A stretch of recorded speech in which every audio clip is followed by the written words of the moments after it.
o começo do Thiago Finch. Eu conheço a tua história, acompanhei teu projeto, posso dizer que antes da gente trabalhar junto, eu sou um fã. Então foi muito incrível, porque eu disse, cara, vou trabalhar com um cara que eu sou fã, vai ser incrível. Mas, cara, você foi literalmente um cara que abriu o mercado de marketing digital, principalmente para as pessoas comuns, assim como você. Pessoas que tinham um sonho, um ideal, e você foi o pioneiro para fazer com que eles vissem a possibilidade de realmente ganhar dinheiro de verdade na internet. Quando a gente fala isso, Thiago, as pessoas elas interpretam de uma forma muito... o Thiago, ele ensina algumas coisas para as pessoas ganharem dinheiro na internet. Eu vou te dizer primeiro como seu amigo, depois como uma pessoa que trabalhou com você e hoje vendo também um resultado que eu vejo o seu trabalho sendo feito. Você é uma pessoa que mudou vidas. Quando a gente fez o projeto junto, eu vi demais isso. Entregadores de iFood. Eu lembro demais um cara que trabalhava num posto de gasolina que ele não era nem frentista. E tinha um depoimento dele dizendo que hoje ele tirava 5 vezes mais do que ele tirava na época que trabalhava no posto de gasolina. Eu queria saber da sua história, lógico, mas como é ser essa pessoa que faz as pessoas entenderem a internet e fazer com que elas ganhem dinheiro através da internet e que transforma vidas reais. Pessoas que eram assalariadas ou que ganhavam menos de um salário mínimo e hoje conseguem sustentar suas famílias através da internet. O que é isso para você? Bom, eu devo admitir que eu não comecei com essa intenção no digital de inspirar e ensinar pessoas a fazerem o que eu faço. Nossa. Eu comecei como todo mundo hoje, observando outras pessoas online fazendo, elas são incentivadas a fazerem também. Então eu fui incentivado pelo meio do digital naquela época. Eu estava numa cidade do interior de Minas Gerais, João Molevade, 80 e poucos mil habitantes. Os meus pais sempre foram muito trabalhadores, classe média, o que no Brasil não existe. Não existe. Bem. E sempre tive ali o que era necessário dentro de casa. Meus pais me influenciaram muito ao estudo. Eu estava no primeiro ano do ensino médio quando eu tive essa surpresa de conhecer o digital. Eu já empreendia por diversas outras formas antes, tentativas e etc., mesmo estudando ali.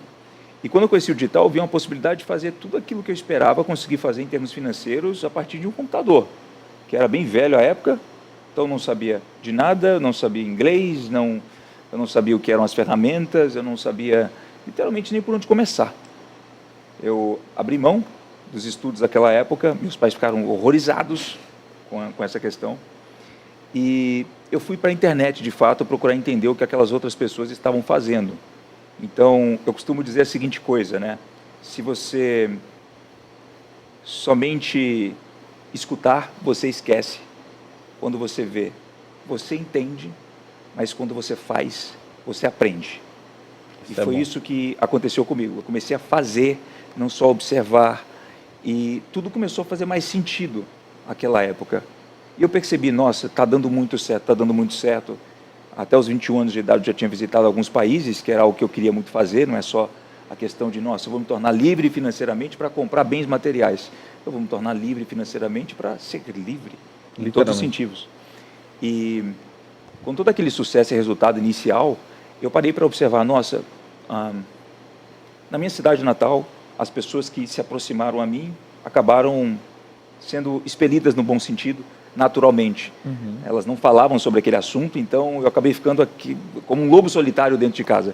Entendi. E eu parei para pensar, o que faz uma pessoa como eu conseguir ter esses resultados partindo daqui sem influência direta de outras pessoas à sua volta? Como foi que eu consegui, por tanto tempo, colocar na cabeça que isso daria certo para ter dado tão certo? Como eu fiz isso sozinho? Aí eu cheguei a um termo que, bom, ele é muito óbvio para diversas pessoas e agora vai ficar ainda mais. Sou um outlier.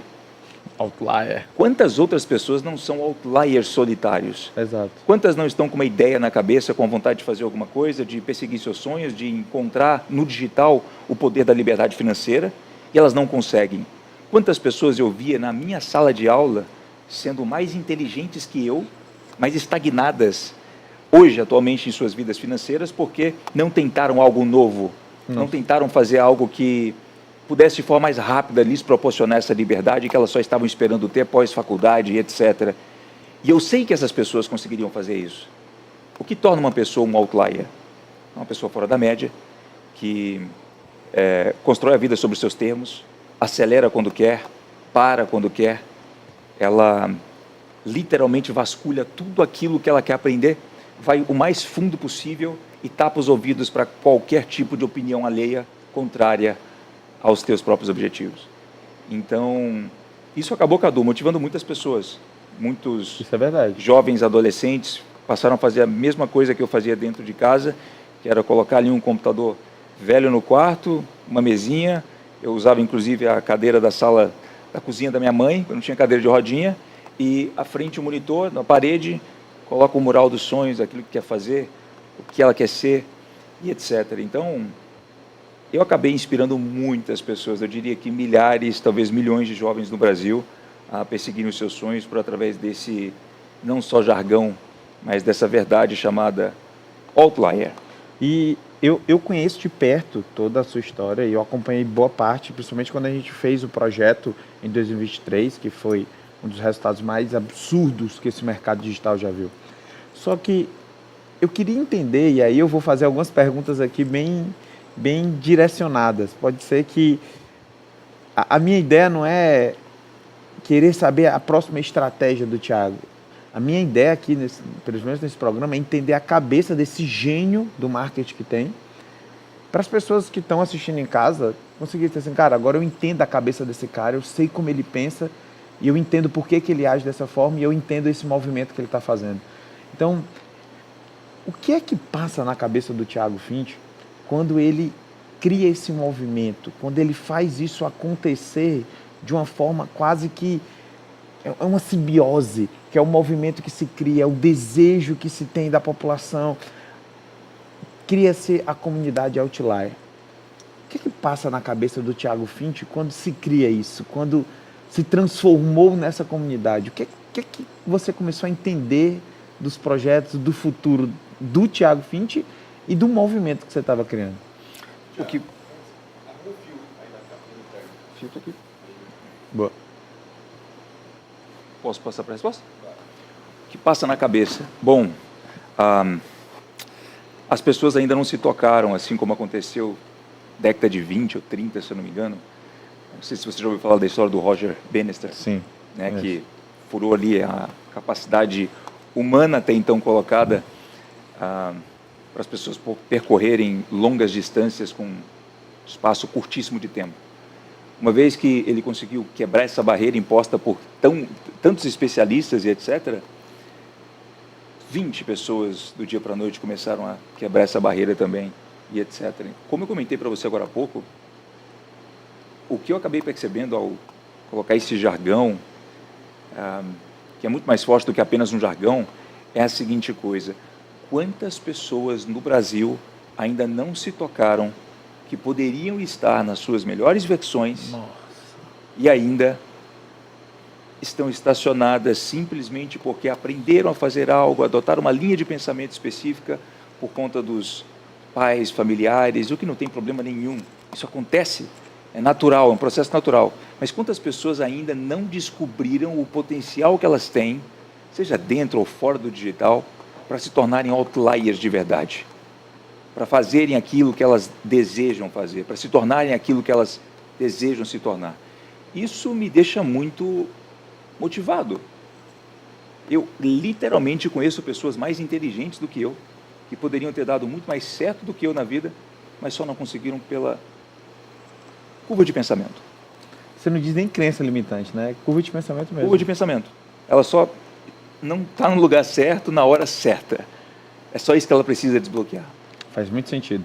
Eu sou um cara que eu me considero que eu estou sempre no lugar certo, na hora certa, em volta das pessoas certas. Porque depois você conhece minha história, mas tudo que aconteceu na minha vida parece que eu fico brincando, diz que parece que era Deus me colocando no lugar certo, na hora certa, com as pessoas certas, com as conversas certas. Mas você falou uma coisa que isso muda o jogo de toda a conversa que eu vou ter com você. Porque sua intenção é mostrar para as pessoas o movimento que elas podem fazer na vida delas, para elas viverem a vida que elas sonharam. Exato. isso, eu acho que isso é de uma grandeza que ultrapassa até o marketing digital. Sim, muito mais, muito mais. As pessoas precisam se tocar do que está acontecendo no mundo, né? Toda a grande referência que você tem de empresário, né, no nível absurdo, não é, em muitos casos, um brasileiro. Exato. Está fora daqui, é o Willan, né, é essa pessoa. Mas e o Brasil? Como que o Brasil fica nessa história? Quantas pessoas lá de fora estão falando das pessoas aqui dentro? Quando é que a gente vai mudar esse jogo? Exato. Por que quem está certo aqui vai para fora? Por que as pessoas não estão percebendo o poder que elas têm nas mãos? O brasileiro é surreal, cara. É surreal. Muitos ainda não entenderam o poder que tem nas mãos. E é uma questão de estar no lugar certo, na hora certa. Só que para isso, você tem que desbloquear uma coisinha bem importante. A tua capacidade de acreditar em si mesmo, não importa qualquer adversidade que você tenha ou situação. Por mais clichê que pareça. Por mais clichê que pareça. Olha para mim, cara, cidade de 80 mil habitantes. Eu não tinha ninguém dando tapinha nas minhas costas dizendo, vai lá, vai seguir esses caras aí a 10 mil quilômetros de distância por através da telinha do seu computador dizendo que vai dar certo. Ninguém disse isso. Agora, hoje, as pessoas entenderam. Quem estava à minha volta, quem recebeu ali um chamado meu àquela época para, vamos falar sobre esse assunto aqui, o que você acha? E acabou saindo fora, se arrependeu amargamente. Mas é uma pessoa que estava no lugar errado, na hora certa. Exato. Então, eu acabei percebendo isso, Cadu, e no Brasil hoje há muita gente foda, desculpa a expressão. Tem. Há muita gente foda e eles não perceberam ainda o poder que tem nas mãos. O digital é só um veículo para que as pessoas aprendam a soltar esse poder.